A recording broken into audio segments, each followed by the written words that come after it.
Saudi हुकाम ने हज 2022 के कवायद की खिलाफ वर्जी पर सख्त कदम उठाते हुए लगभग 300 अफराद को हिरासत में ले लिया है, जिनमें कई गैर मुल्की भी शामिल हैं। हज इंतजामात की फोर्सेस के कमांडर मेजर जनरल सोलेह ने बताया कि रवा बरस गैर कानूनी तौर पर हज के इंतजामात करने और फरीज़ा हज अदा करने वाले 300 अफराद को हिरासत में लिया गया है। उन्होंने बताया कि ये वो लोग हैं जो मुल्क भर में गैर कानूनी तौर पर हज की मुहिम चला रहे थे। मुल्जिमान में मकामी शहरी और गैर मुल्की भी हैं, जिन पर 60,000 रियाल तक जुर्माना आयद किया गया है। जनरल सोलेह के मुताबिक हाजियों के लिए गैर कानूनी ट्रांसपोर्ट का इंतजाम करने का जुर्म साबित होने पर मुल्जिमान को कम अज कम 6 माह जेल भी हो सकती है और अगर इसमें कोई गैर मुल्की मुलव्विस पाया गया तो उसे मुल्क बदर किया जाएगा।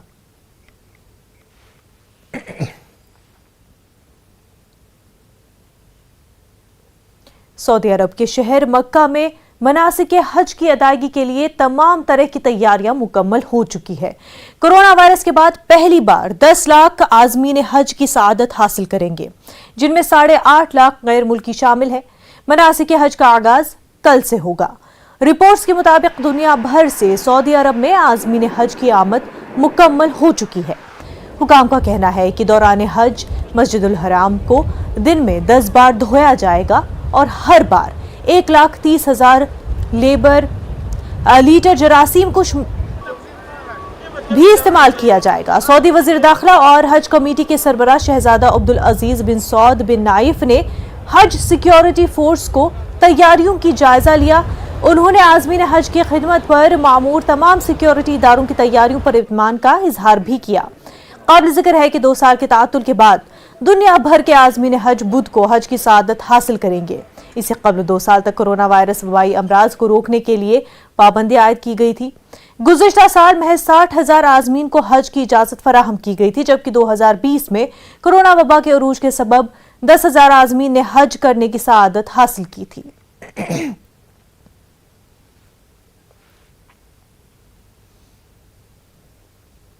यूक्रेन और रूस के बीच जारी जंग आलमी खुराक की फराहमी और इमदाद की तरसील में खलल का बाइस बनी हुई है। आलमी बरादरी लाखों डॉलर की इमदाद रूस यूक्रेन जंग में सर्व कर रहे हैं, जबकि पहले से मसाइल से जूझ रहे सोमालिया को यूं ही बेयारो मददगार छोड़ दिया गया है। देखिए report.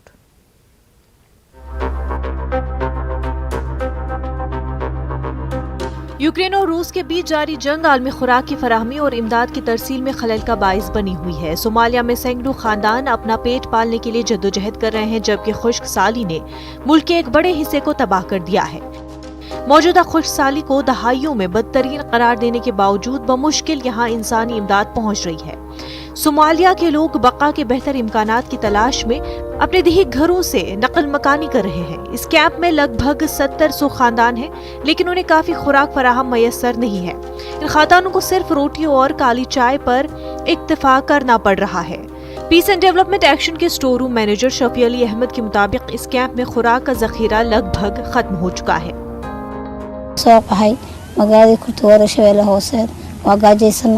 unwaaga dhintay afaraan soo dhaafay aabihiis 3 anta joogno waxaan hadda qabanayna male waa gajaysanahay ibnu waa naga hayaa inay dhibkaas wax noo qabatina rabnaa dadka waxa ka soo xanaa barka soo xanaanay hadii waxa deganay xamar jadiid raashiq nala siiyaan ugu ma filno bas iyo hal mar ay maana bad buskutkaani baarashka cunigaani uray u qaatay। White house की तरफ से 28 जून को आलमी क़ज़ाई तहफ़्फ़ुज़ के हवाले से जारी होने वाले एक बयान में कहा गया है कि यूक्रेन पर रूस के हमले से दुनिया मुतासिर हो गई और ये कि सबसे ज्यादा जरूरतें अफ्रीका में महसूस की जाएंगी। जंग से पहले सोमालिया अपनी 90% गंदुम रूस और यूक्रेन से दरामद करता था। ताहम जारी जंग कीमतों में इजाफे के दरमियान अशिया तक रसाई में रुकावट बनी हुई है। नॉर्वेजियन रेफ्यूजी काउंसिल के सेक्रेटरी जनरल जॉन एजलैंड के मुताबिक इमदाद की कमी की वजह से बाज कैंपों को दूसरों पर तरजीह दी जा रही है। hadda aan u eedayn la kamida inay macnaha walaysku oo nagu bato sida marka hore sheegay laba sababood waaye attentionka oo Soomaaliya ka jeestay oo mostly Soomaaliya waxa caawi jiray wadamada westernka ahaayeen westernkina de areadiis ama borderskiisi walayska Ukraine aad u fuulay attentionkoodu wuxuu noqday inuu xagga u bato oo maxaa ku yidhahdaa attentionka Soomaaliya sii jiray inta badan xagga loo wareejiyo. आलमी बरादरी लाखों dollar की इमदाद रूस Ukraine जंग में सर्व कर रहे हैं, जबकि पहले से मसाइल जूझ रहे सोमालिया को यूं ही बेयारो मददगार छोड़ दिया गया है। सोमालिया को हासिल होने वाली इमदादी रकूम गुज़िश्ता साल की सतह के निस्फ से भी कम है। यमन, शाम, इराक, जनूबी सूडान, कोंगो और फलस्तीनी इलाके भी इसी तरह मुतासर हैं। गुज़िश्ता 2 माह के दौरान सोमालिया के एक ही अस्पताल में 1 दर्जन से ज्यादा बच्चों की मौत हुई है। Bureau report, news 18 Urdu.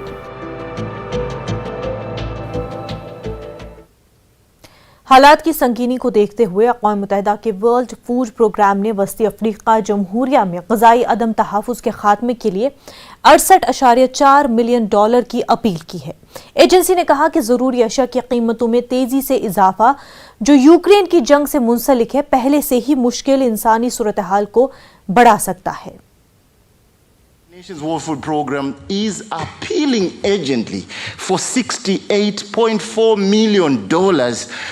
Without immediate funding, food and nutrition insecurity will only increase for millions of people. There are now 2.2 million people who are acutely food insecure in the Central African Republic. Well, the figure might not shock you out of your seats, but when you look at the population size, that's nearly half the population of the Central African Republic. We anticipate a sharp increase in commodity prices starting from August 2022. We expect a 30% increase in rice, a 67% increase for the price of wheat flour, and a staggering 70% increase in the price of vegetable oil. Pakistan में जानवरों को crane से उतारने का एक trend चल पड़ा है। जानवरों को नीचे उतारने का अमल कराची के लोगों के लिए किसी इवेंट से कम नहीं है। देखिए रिपोर्ट।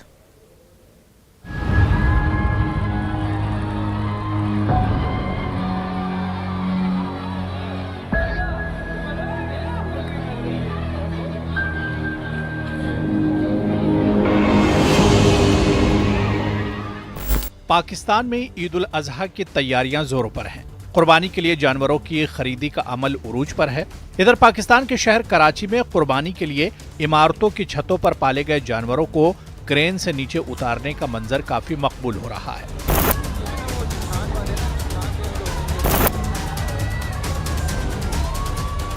लोगों की बड़ी तादाद जानवरों को क्रेन से नीचे उतारने के मंजर से महजूज होती है। कराची के मारूफ बिजनेसमैन सैयद एजाज हसन कई बरसों से कुर्बानी के लिए जानवरों को अपनी बिल्डिंग की छत पर पालते हैं। इसके पीछे इनका मकसद कम पैसों में फरबा जानवर तैयार करना होता है। इनका कहना है कि जानवरों को क्रेन से उतारने का एक ट्रेंड चल पड़ा है। वो कहते हैं कि कराची के लोगों के लिए एक किसी इवेंट से कम नहीं है। लोग बड़े इन्हमाक से जानवरों को उतारने के अमल को देखते हैं।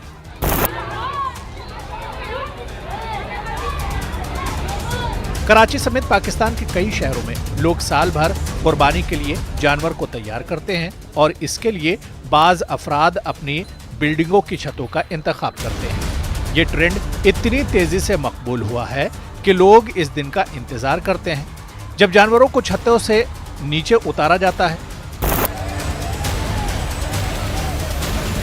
दुनिया भर में मुसलमान ईद उल अजहा के मौके पर बकरों, भेड़ों, ऊंटों और जानवरों की कुर्बानी करते हैं।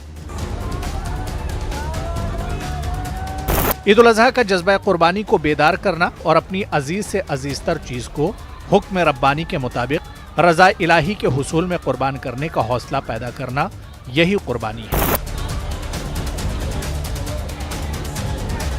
इससे इनको ये सबक मिलता है कि अपनी मकसद जिंदगी के तमाम शोबों में अपनी ख्वाहिशात पर रब कायनात की मर्जियात को तरजीह दें।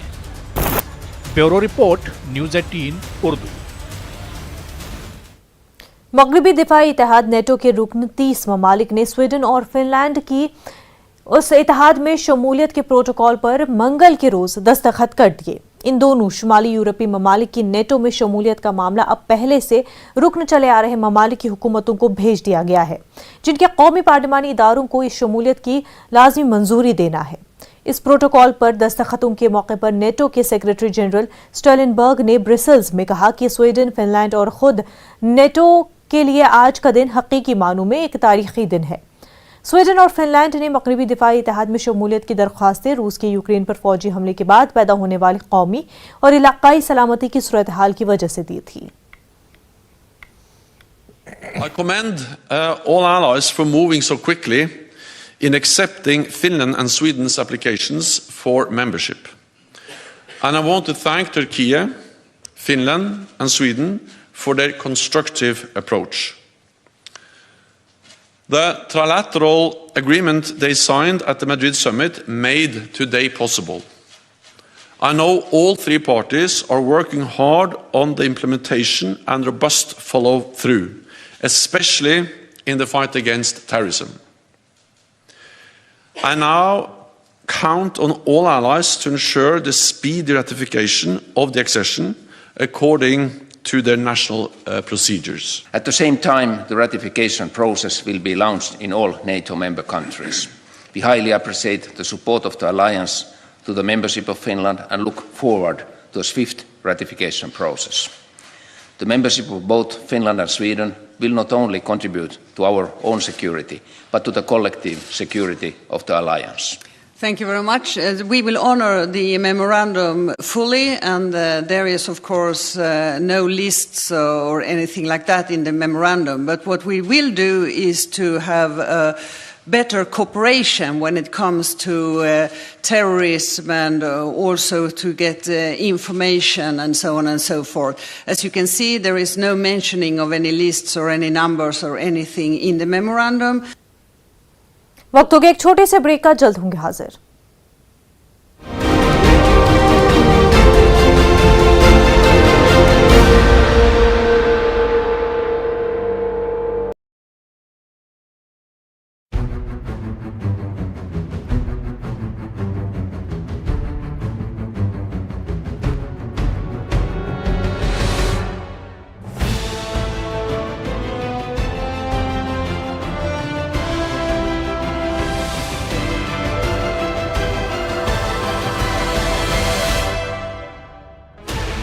$16 channels, 15 languages, 26 states, 1,200 plus reporters, 66.9 crore viewers. India's largest news network, News 18 Network.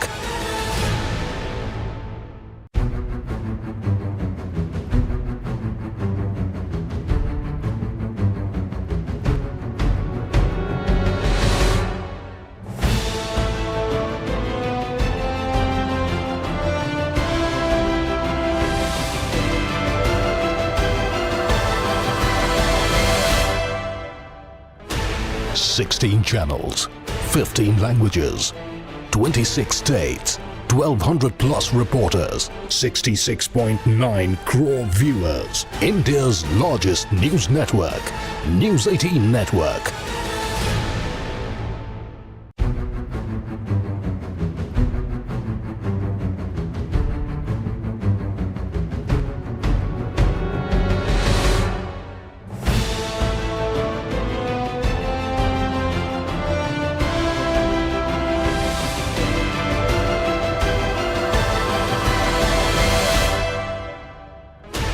$16 channels, 15 languages, 26 states, 1,200 plus reporters, 66.9 crore viewers. India.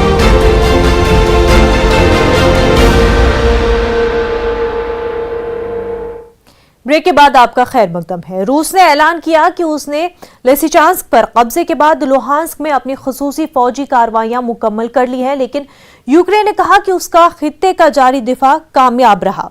रूसी सदारती वेबसाइट के मुताबिक रूसी वज़ीर दिफा सर्गेई शोइगु ने रूसी सदर पुतिन को मुतल्ला किया कि रूसी फौज और लुहांस्क की मुसल्लह अफवाज ने लुहांस्क में फौजी ऑपरेशन मुकम्मल कर लिया है, जो 19 जून को शुरू हुआ था और इतवार को खत्म हुआ, जब उन्होंने लिसिचांस्क का मुकम्मल कंट्रोल संभाल लिया। दूसरी तरफ यूक्रेन के सदारती मुशीर ओलेक्सी एरिस्टोविच ने रूसी बयानात से इख्तिलाफ करते हुए कहा कि लुहांस्क के अहम शहरों में यूक्रेन की जारी दिफाई फौजी कार्रवाई कामयाब रही। उन्होंने मजीद कहा कि यूक्रेन ने दिफाई ऑपरेशन के 4 अहम अहदाफ हासिल कर लिए हैं।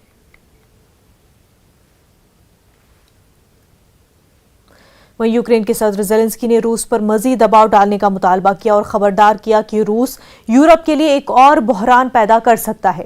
ज़ेलेंस्की ने कहा कि जब तक रूस को शिकस्त नहीं दी जाती, इस बात की कोई जमानत नहीं है कि वो किसी दूसरे मुल्क के खिलाफ जंग नहीं करेगा। ज़ेलेंस्की ने कहा कि क्या इम्कान है कि रूस की क़यादत किसी दूसरे पड़ोसी की सरजमीन पर हमले की मंसूबाबंदी न कर रही हो। Якщо будь-який день поглянути на новини про життя наших суспільств, ми побачимо, що в них домінують два поняття – війна і криза. Повномасштабна війна проти нашої держави і гібридна війна проти об'єднаної Європи. А якщо говорити про кризу, то це передусім криза вартості життя, яка відображається надзвичайним зростанням цін. Енергетична криза, продовольча криза, міграційна. І саме так життя виглядає сьогодні. І це ми ще не бачимо тих можливих війн або криз, які Росія здатна підготувати на найближчі роки для багатьох держав. Чи вірогідно, що керівництво Росії планує нове вторгнення на територію іншого сусіда? ज़पोरिज़िया इलाके में यूक्रेन की अफवाज ने रूस के खिलाफ अपनी जंगी ऑपरेशन में US high mobility artillery rocket systems का इस्तेमाल शुरू कर दिया है। यह ऐलान यूक्रेन की मुसल्लह अफवाज के जनरल स्टाफ ने सोशल मीडिया पर ऑपरेशन की वीडियोस पोस्ट करते हुए किया। यूक्रेन के वज़ीर दिफा ओलेस्की ने कहा कि उनके मुल्क को अमरीका से हिमार्स मौसूल हुआ है। यूक्रेन के सदारती मुशीर ने लुगांस्क के अहम शहरों में यूक्रेन की फौजी कार्रवाई को कामयाब करार दिया। उन्होंने कहा कि यूक्रेन ने दिफाई ऑपरेशन के कई महाज पर रूसी अफवाज को शिकस्त से दोचार कर दिया है।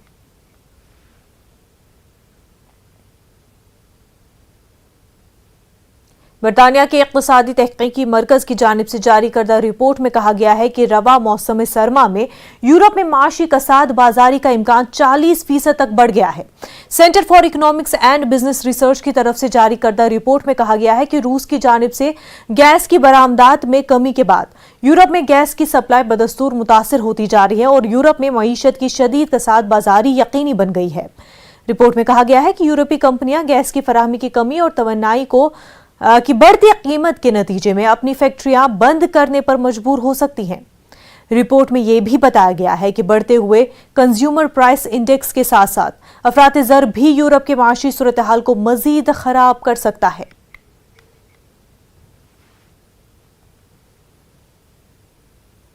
अमेरिका के शिकागो में हाईलैंड पार्क के करीब यौम आज़ादी की परेड के दौरान फायरिंग में 6 अफराद के हलाक जबकि 3 से ज्यादा अफराद जख्मी हुए।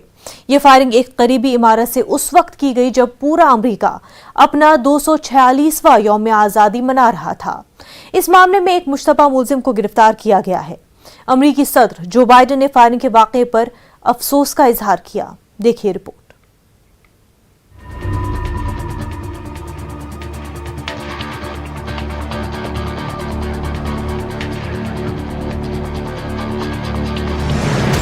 अमेरिकी शहर शिकागो के मज़ाफ़ाती इलाके हाईलैंड पार्क में 4 जुलाई को यौम आज़ादी की परेड देखने के लिए आने वालों पर फायरिंग के नतीजे में कम से कम 6 अफराद हलाक और कम से कम 30 जख्मी हो गए हैं।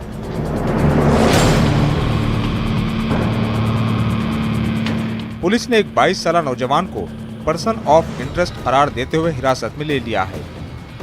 हमलावर ने इस परेड पर मुमकिना तौर पर करीबी इमारत की छत से फायरिंग की थी। हाईलैंड पार्क पुलिस के सरबराह ने सहाफ़ियों को बताया कि पुलिस एहलकारों ने वाक़े के कुछ ही देर बाद एक मशकूक गाड़ी का पीछा करके रॉबर्ट क्रीमो नामी 22 साल मुलजिम को गिरफ्तार कर लिया। अमेरिकी सदर जो बाइडेन ने शिकागो में यौम आज़ादी की परेड के दौरान फायरिंग के वाक़े पर अफसोस का इजहार किया। उन्होंने अमेरिका में गन कल्चर के खात्मे के लिए जद्दोजहद जारी रखने का अज़्म किया। You all heard what happened today, but each day we're reminded there's nothing guaranteed about our democracy, nothing guaranteed about our way of life. We have to fight for it, defend it, and earn it by voting. To refine, evolve, and extend a calling of America to move forward boldly and unafraid. And this day reminds us of what brought us together long ago, what binds us still, and at our best, what we strive for. It's we the people, not a hollow phrase in America, we the people. Firing एक करीबी इमारत से उस वक्त की गई जब पूरा अमेरिका अपना 246वां यौम आज़ादी मना रहा था। आज़ादी के जश्न के दौरान वहां गोलियों की तड़तड़ाहट से कोहराम मच गया था। शिकागो सन टाइम्स की रिपोर्ट के मुताबिक परेड शुरू होने के तकरीबन 10 मिनट बाद गोलियां चलाई गईं। इसके बाद परेड को रोक दिया गया। सैकड़ों लोग अपनी जान बचाने के लिए इधर उधर भागने लगे। राइटर्स की रिपोर्ट के मुताबिक इलिनॉय के गवर्नर ने दावा किया है कि इस फायरिंग में अब तक 6 अफराद हलाक जबकि 30 अफराद जख्मी हुए हैं। सभी अस्पताल में जेर इलाज हैं। बताया जा रहा है कि फायरिंग एक ऊंची इमारत से की गई। Brief pursuit went on. Ultimately, they were able to get the subject stopped at Wesley and 41 in Lake Forest. The subject was taken into custody without incident. Person of interest is now being taken to the Highland Park Police Department, where we're going to begin the next phase of the investigation and speak with this person to make sure or see if in fact he is connected to this incident. Firing का हालिया वाकया America में असला के बढ़ते हुए जराइम के सिलसिले की एक और कड़ी है, जहां गन वायलेंस आर्काइव वेबसाइट के मुताबिक हर साल फायरिंग से 40,000 के करीब अमवात होती हैं। मई के महीने में अमेरिका में फायरिंग के 2 वाकयात ने अमेरिका समेत पूरी दुनिया को हिलाकर रख दिया था। टेक्सास के स्कूल में 21 अफराद को गोली मारकर हलाक कर दिया गया था, जबकि न्यूयॉर्क में शॉपिंग स्टोर में 10 अफराद जान की बाजी हार गए थे। Bureau report, news 18 Urdu. Italy को गुज़िश्ता 70 सालों में बदतरीन खुश्क साली का सामना है, जिसके बाद इटली के शुमाली इलाकों में हंगामी हालत का ऐलान कर दिया गया है। खुश्क साली से इटली की 30% से ज्यादा ज़रूरी पैदावार को खतरा लाहक है। इसी बीच एक इतालवी फनकार ने माहौलियाती पैगाम के मकसद से बंजर खेतों का इस्तेमाल किया। डायरियो कैम्ब्रन नामी एक आर्टिस्ट ने दिए इलाकों में खुश्क गुंदम और मकई के खेतों पर ट्रैक्टर और रोटरी हेरो का इस्तेमाल करते हुए अपना आर्ट वर्क तैयार किया। खेत के मैदान पर उन्होंने पानी के कतरे का आर्ट बनाया, जिसका मकसद ये बताना था कि पानी की कमी ने दुनिया को अपनी लपेट में ले लिया है। एक दूसरे मकई के खेत में उन्होंने वाटर लिखा। उन्होंने अपने आर्ट को सेव वाटर और मकई की चीख का नाम दिया। ख्याल रहे कि गैर मामूली तौर पर गर्म मौसम, सर्दियों और बहार में कम बारिशें शुमाली इटली में पानी की किल्लत का बाइस बनती है।